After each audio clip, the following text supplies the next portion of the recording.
ક્યારે એવું વિચાર્યું છે કે આપણી આજની દુનિયામાં જે આટલી બધી અંધાધૂંધી છે એની પાછળ કોઈ પ્રાચીન સંહિતા, કોઈ જૂનો કોડ છુપાયેલો હોઈ શકે? તો ચાલો આજે એક એવી જ સફર પર નીકળીએ. આપણે સદીઓ જૂના જ્ઞાનનો ઉપયોગ કરીને વર્તમાન સમયની મોટી મોટી સમસ્યાઓને સમજવાનો પ્રયત્ન કરીશું. સાયબર બુલિંગ, મોટા મોટા કોર્પોરેટ કૌભાંડો અને પર્યાવરણનું સંકટ, આ બધું આપણને બહુ નવું લાગે છે નહીં? પણ શું એવું બની શકે કે આ બધી સમસ્યાઓની બ્લુપ્રિન્ટ, એનું જે સોર્સ કોડ છે તે હજારો વર્ષો પહેલાં જ લખાઈ ગયો હોય? ચાલો આજે આ પ્રાચીન કોડને ડિકોડ કરીએ અને જોઈએ કે એમાં શું સત્ય છુપાયેલું છે. જુઓ, આની પાછળનો જે વિચાર છે ને એ ખરેખર વિચારવા જેવો છે.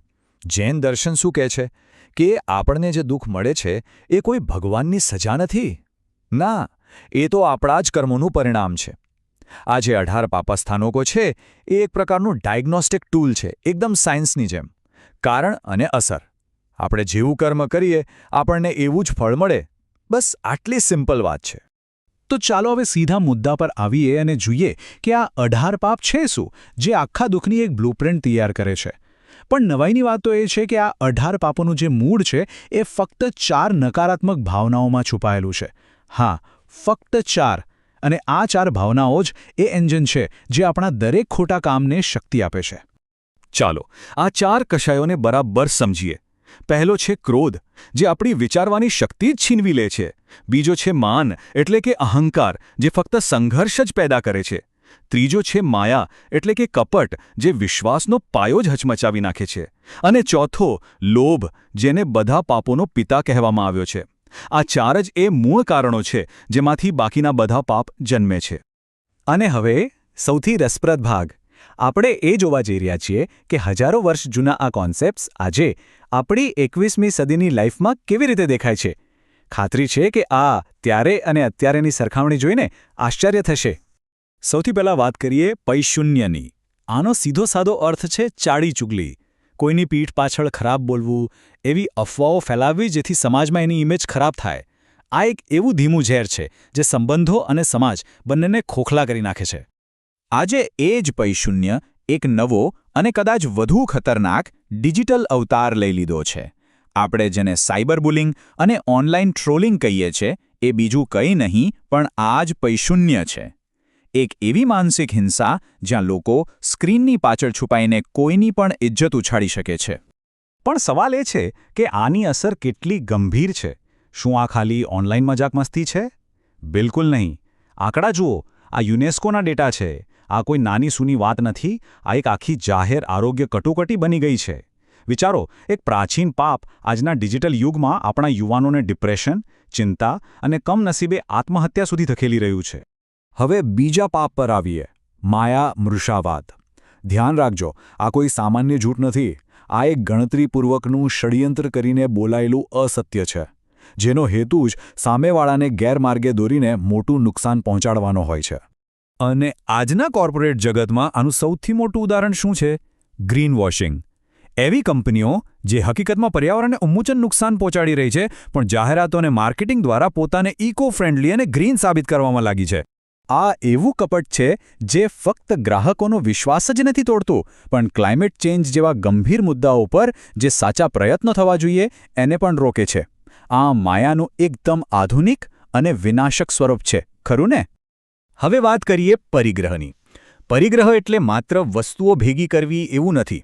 એનો ઊંડો અર્થ છે વસ્તુઓ, સંપત્તિ કે સંબંધો પ્રત્યે એકદમ તીવ્ર આસક્તિ રાખવી. એક એવી ભૂખ જે ક્યારે સંતોષાતી જ નથી. અને આ વિચાર આપણને સીધો જ આજના સૌથી મોટા વૈશ્વિક સંકટ સાથે જોડે છે.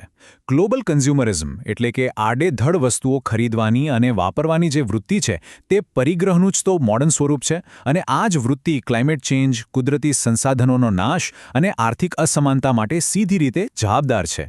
સારું, આપણે આ બધા બહાર દેખાતા પાપો વિશે તો વાત કરી, પણ સવાલ એ છે કે આ આવે છે ક્યાંથી? એના મૂળમાં છે 18 આંતરિક દોષ. આ દોષોને આપણી માનસિક સિસ્ટમના બગ સમજી શકાય, જે આપણને આવા પાપ કરવા માટે અંદરથી પ્રેરે છે. તો ચાલો હવે આપણી આંતરિક દુનિયામાં એક નજર નાખીએ. આ ચાર્ટ જુઓ. આમાં સૌથી મોટો ગુનેગાર છે મોહનીય કર્મ. આપણા મોટા ભાગના જે આંતરિક દોષ છે, જેમ કે ડર લાગવો, દુઃખી થવું કે પોતાના પર કંટ્રોલ ન હોવો, એ બધા આમાંથી જ જન્મે છે. સરળ શબ્દોમાં કહીએ તો આ એક એવો ભ્રમ છે જે આપણને ભૌતિક વસ્તુઓ સાથે એટલા બાંધી દે છે કે આપણે આપણું સાચું સ્વરૂપ જ ભૂલી જઈએ છીએ. દાખલા તરીકે ભય નામના દોષને લઈએ. આજે જેને આપણે ફોમો એટલે કે ફિયર ઓફ મિસિંગ આઉટ કહીએ છીએ, એ આ પ્રાચીન દોષનું જ તો નવું નામ છે. એ જ રીતે અજ્ઞાન, દ્વેષ અને પોતાના પર કંટ્રોલનો અભાવ, આ બધા આંતરિક મનોવૈજ્ઞાનિક બીજ છે જે બહારની દુનિયામાં પાપના મોટા મોટા વૃક્ષો ઉગાડે છે. ઠીક છે, આપણે સમસ્યાને ઓળખી એના મૂળ સુધી પણ પહોંચ્યા, પણ શું આ પ્રાચીન દર્શન કોઈ ઉકેલ પણ બતાવે છે? તો જવાબ છે હા, બિલકુલ. જૈન સિદ્ધાંતો ભવિષ્ય માટે એકદમ સ્પષ્ટ અને પ્રેક્ટિકલ નૈતિક સંહિતા રજૂ કરે છે. આ 3 ઉપાયો જુઓ જે સમયની કસોટી પર ખરા ઉતર્યા છે. પહેલું, અપરિગ્રહ એટલે કે જરૂરિયાત કરતાં વધુ સંગ્રહ ન કરવો.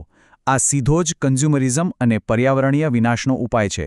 બીજું, અહિંસા, જે ફક્ત શારીરિક જ નહીં પણ માનસિક હિંસાનો પણ વિરોધ કરે છે, એટલે કે સાયબર બુલિંગથી લઈને યુદ્ધો સુધીની સમસ્યાનો જવાબ. અને ત્રીજું, અનેકાંતવાદ એટલે કે સત્યના અનેક પાસા હોઈ શકે છે એ સ્વીકારવું. આ વિચાર કટ્ટરતા અને વૈચારિક સંઘર્ષનો અંત લાવી શકે છે. તો અંતે આપણે એ જ નિષ્કર્ષ પર આવીએ છીએ. ભલે આપણી સમસ્યાઓ આપણને નવી અને મોડર્ન લાગે, પણ એના ઉકેલો વર્ષોથી આપણી પાસે જ છે. આ પ્રાચીન જ્ઞાન આજે પણ એટલું જ સુસંગત છે. હવે સવાલ માત્ર એટલો જ છે કે શું આપણે વ્યક્તિગત અને સામૂહિક રીતે આ ઉકેલોને આપણા જીવનમાં ઉતારવા માટે તૈયાર છીએ?